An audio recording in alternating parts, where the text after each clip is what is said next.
Because something I was thinking about the other day, seeing footage of a fan dressed as Doink in this battle royal at the Gathering of the Juggalos this past weekend. I think he snuck in and no one really questioned it because he threw good working punches just looking at it. But like, you know, the Doink thing made me think about like, how many characters do we see out there in wrestling who are just like... I didn't know that a fan did that. I'll have to show you the video. Oh my lord, that's the best! Yeah.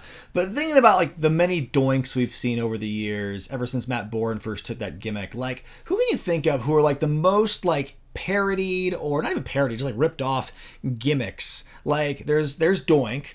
I was watching some ECW television, like you saw, and a wrestler I saw was Uganda, who is just a bad ripoff of Kamala, the Ugandan giant. Like I don't even know the story of Uganda, but I know there's like other Kamalas as well, like in Japan and in Memphis. Oh, there's my boy Country Bear who did Boombala. Yeah, like exactly. Like for some reason, people love that template that Kamala made, and now we've seen all these different like savage, like, and it's not even like you can do different jungle savage gimmicks. There's been those over the years.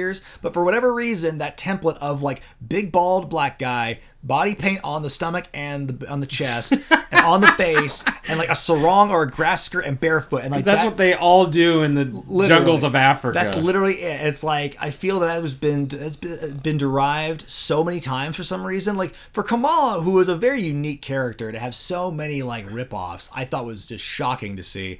And kind of same with Doink. Like I feel like anyone can wear the Doink outfit or the makeup and like, oh, they're Doink. You know, one thing, let me just touch on this with the Kamala thing. Apparently, I was listening to a podcast, and the story behind the whole Kamala, like the stomach paint or whatever, that was Jerry Lawler that did that on him. Apparently, Kamala didn't know for many months, if not a year or more into his gimmick, that he didn't know that was the moon. He thought that was a banana. Apparently, he thought it was a rib. He thought it was a rib. Oh my god! This was on a podcast. Apparently, he thought it was a rib that Jerry Lawler was putting on him, and that he was drawing a banana on his stomach every night, which I thought was hilarious. Oh my god, that's so funny.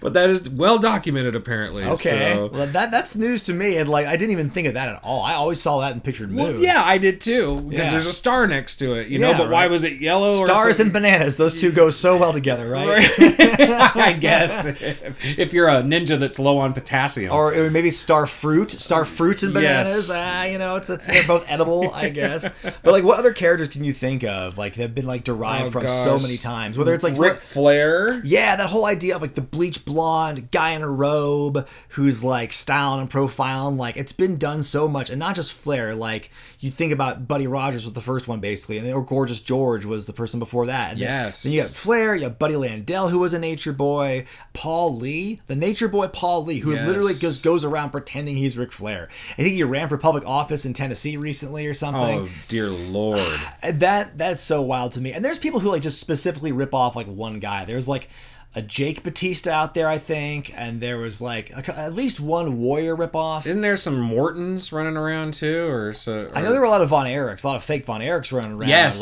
Scott Von Erich was. That's funny. He was my actual trainer at the Monster Factory in Kansas City. You had a Von Erich. You were trained by a Von Erich. Well, no, he wrestled as a Von Erich. His last name was Vita. He trained me and John Cone actually. There was also a Lance Von Erich too. There might have been. I forget if Waldo was a real Von Erich or not, but I remember there was the fake Von Erichs is a thing. How about Andersons? There's lots of Andersons. A lot of Andersons. Arn Anderson's not even a real Anderson. He was added later on because it was Ole, and there was I forget the other. Gene Anderson, I think it was those two. That was the original Minnesota Wrecking Crew, and then Arn was a kayfabe cousin or something, and now he's the official Anderson. Apparently now, he's carried on the gimmick name to his son Brock. There was also Tenacious Tim Anderson, right? Oh yes, the Anderson lineage goes very far and deep. But then there's like people who like rip off all like the dark elemental stuff of like Undertaker, like I'm a demonic badass the Grim now. Reaper from the Mid-South, Or like the people who do like the bald working class guy in jorts, like Steve Austin, like people ripping off Steve Austin all the time.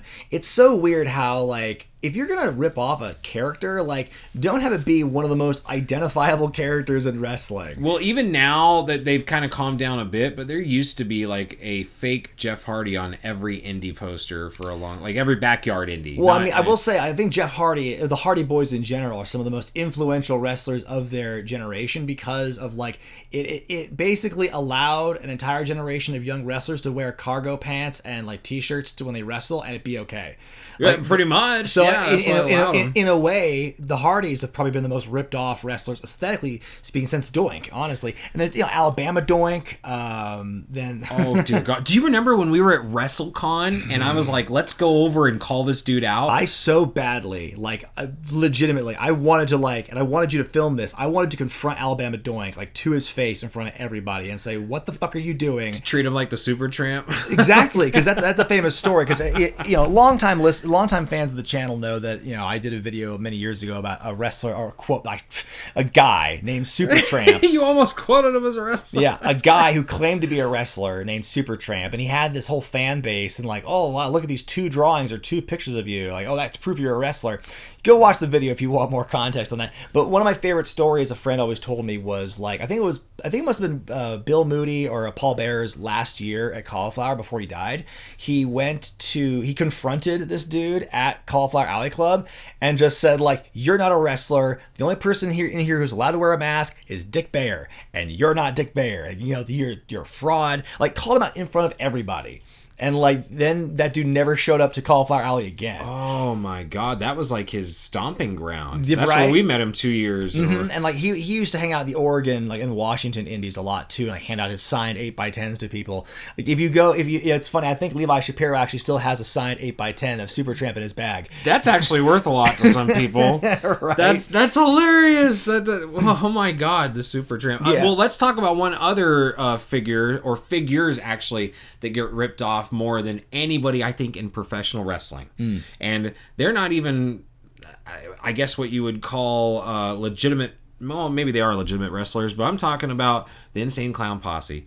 Those guys are ripped off on every indie poster, it seems like. Every indie show. Well, it's like, there's true. A juggalo every fucking place there's possible. A juggalo or a clown that's not Doink based, or there's something that's an evil clown. Honestly, like ICP / like Vampiro, I think those two kind of meld together. Because, Vampiro's down with the clown, and like Vampiro's a former JCW champion. So I would lump him in with the ICP as well. I think he won a championship over the weekend. But I don't think it was JCW. I don't think it was... was it? Okay, I thought I saw something. I also saw Vampiro win a title. I'm like, what the fuck? But anyway, I think, that whole idea of like the clown face paint white black sort of thing, or you can make it kind of gothic and everything. It's like that is a very big trope in like the shindies or the backyard stuff, and it's just one of those things where it gets weeded out over time, and it's like all it does is remind you of the thing you're ripping off of, which is a detriment to the person who's doing the ripping off.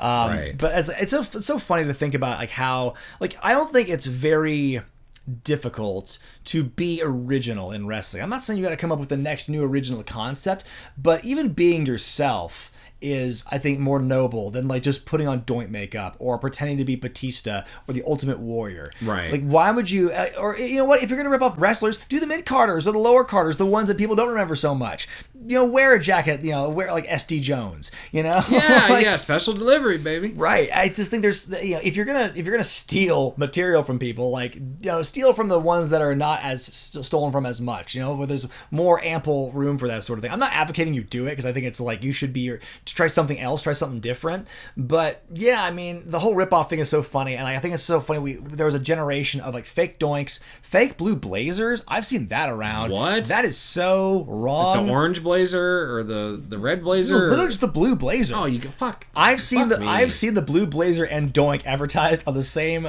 shindy poster, both of those guys are dead. I hope the spirit of Stu Hart stretches them in his fucking sleep for that. Seriously, yeah, like, that's stupid. I know, but honestly, but it's one of those things where it's like, oh, don't pay them any mind because they're so like low quality and low rent.